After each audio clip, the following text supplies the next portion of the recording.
Hey there, I'm Ava. Friends sometimes joke that the monsters aren't lurking under the bed.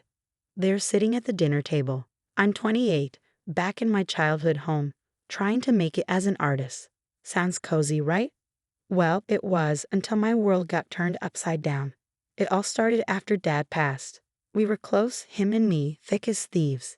He always believed in my art, even when others called me crazy for pursuing it. His death hit like a freight train. I was in my studio, staring at a blank canvas, when my sister Melissa walked in with her husband, Derek. "We're worried about you," Melissa said, her eyes flitting around the cluttered room. Derek chimed in, "Yeah, this place is a dump.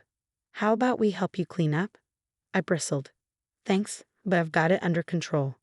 But they didn't leave. In fact, they started hanging around more. At first just company, but then things started shifting. Derek began making decisions, little by little. "We should repaint the living room," he'd say, or "that old couch has got to go." I tried to ignore it, but it felt like he was slowly erasing Dad's memory. Melissa changed too, following his lead instead of backing me up like she used to. One night, I went to the kitchen for a midnight snack and overheard them. "Melissa, honey, we need to talk about the house." Derek's voice was low, urgent. "What about it?" She sounded hesitant. "Don't you think it's time we made some changes? Ava's not exactly contributing much." My blood ran cold. Were they planning to kick me out? "But it's her home too," Melissa protested, though her voice was barely a whisper. "Is it though? Your dad's gone. She's just freeloading." I stood there, frozen, heart racing. My own sister, plotting with him in my home. In that moment, I knew one thing. A battle was coming, and I'd be damned if I let them win. Little did I know, the worst was yet to come. But hey, they say what doesn't kill you makes you stronger, right? Guess I was about to find out. The next few weeks felt like walking on eggshells. Derek's grip on the house, and on Melissa, tightened. He was everywhere, changing locks, moving my things. One morning, I came downstairs to find my paintings moved to the garage. "What the hell, Derek?" I snapped. He didn't even look up. "This is a shared space, Ava. Your art was cluttering it up." I turned to Melissa, hoping for backup, but she just stared at her plate. "This is my home too," I said, my voice shaking with anger. Derek cut me off. "Actually, we've been talking. It's time for you to find your own place." It felt like a punch to the gut. "Melissa, is this true?" She finally looked up, torn. "Ava, we just think. Maybe it's time for a change." "No," I planted my feet, defiant. "I'm not leaving. This is my home, and Dad." "Dad's not here anymore," Derek snarled, slamming his fist on the table.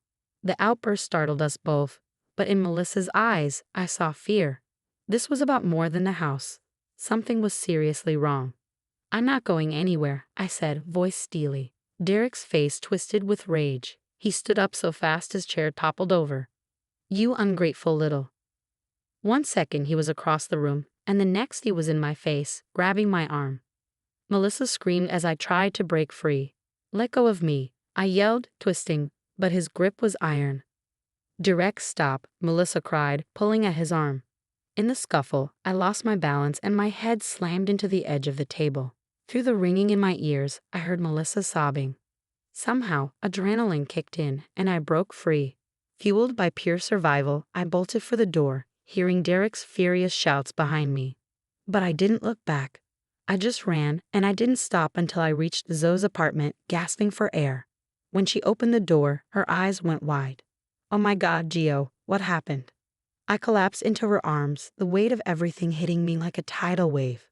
As Zoe patched up the cut on my forehead, I told her everything. "We need to call the police," she said, reaching for her phone, but I stopped her. "Wait, the cameras," I said, my mind racing. Dad installed security cameras last year. They must have caught everything. Zoe's eyes lit up. "That's evidence, Gio. We can use that." A calm determination settled in me as the adrenaline wore off, leaving me shaky and sore. This wasn't just about me anymore.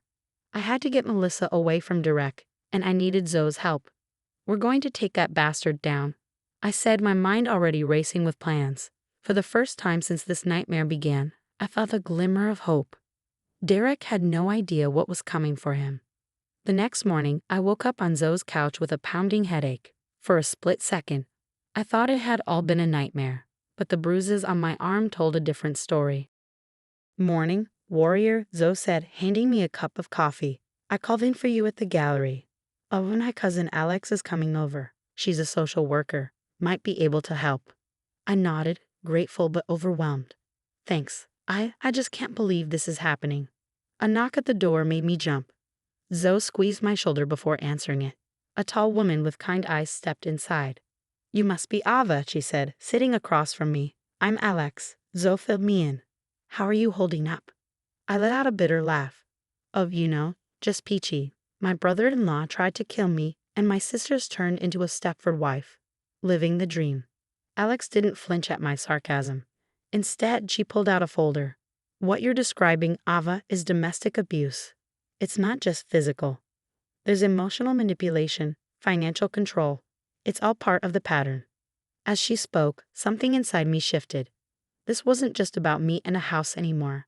Melissa was in real danger. What can I do? I asked, my voice stronger than I felt. Alex smiled, warm and reassuring. First, we document everything. Every incident, every threat. We build a case. Over the next few days, that's exactly what we did.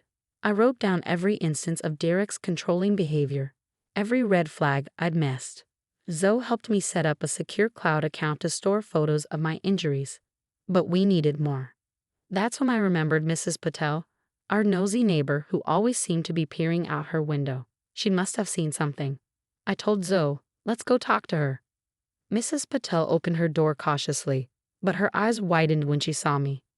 Giovanna, oh my, what happened to your face? I took a deep breath. Mrs. Patel, I need your help. Have you noticed anything strange at our house lately? Her face darkened. Oh dear, that new husband of your sister's, he's bad news. Always yelling, slamming doors. Last week, I saw him grab Melissa's arm so hard she cried out. My heart sank, but at the same time, I felt a spark of hope. This was the evidence we needed. Back at Zoe's, Alex helped us write up Mrs. Patel's statement. This is good, Ava. Really good. But, what? I asked, sensing her hesitation. We need to report this, file a police report, get a restraining order. It's the only way to truly protect you and Melissa. Fear gripped me. What if they don't believe me? What if it makes things worse for Melissa?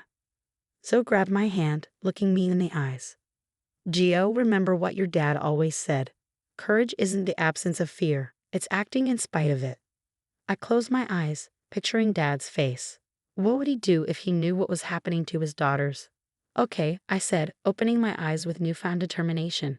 Let's do it. Let's take this bastard down. Alex nodded, a fierce look in her eyes. I'll make some calls.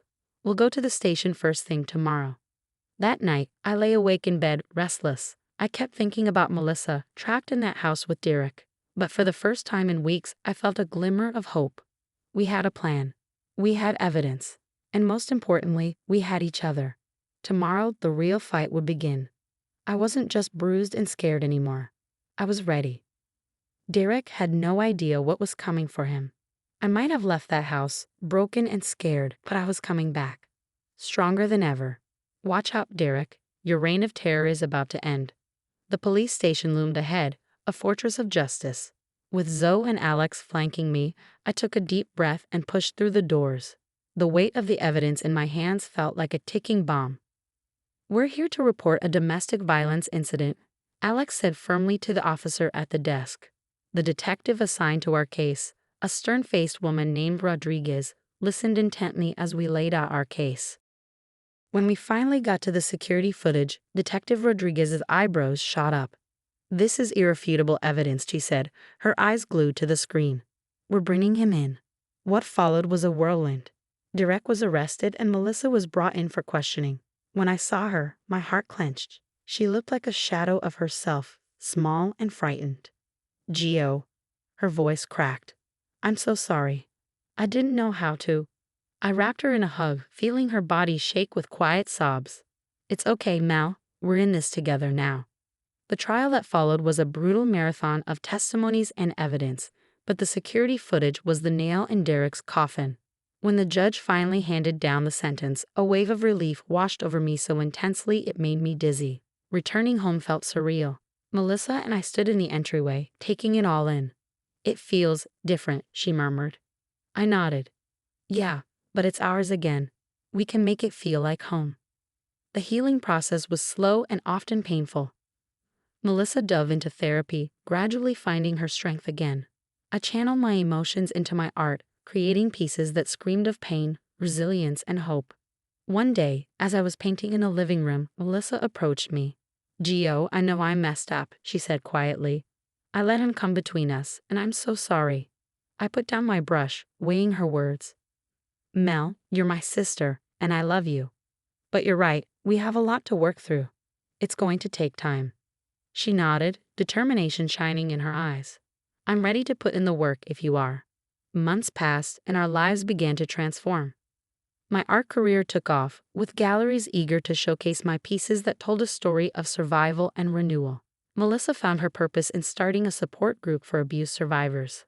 I even began volunteering at a women's shelter, sharing my story and helping others find their inner warrior.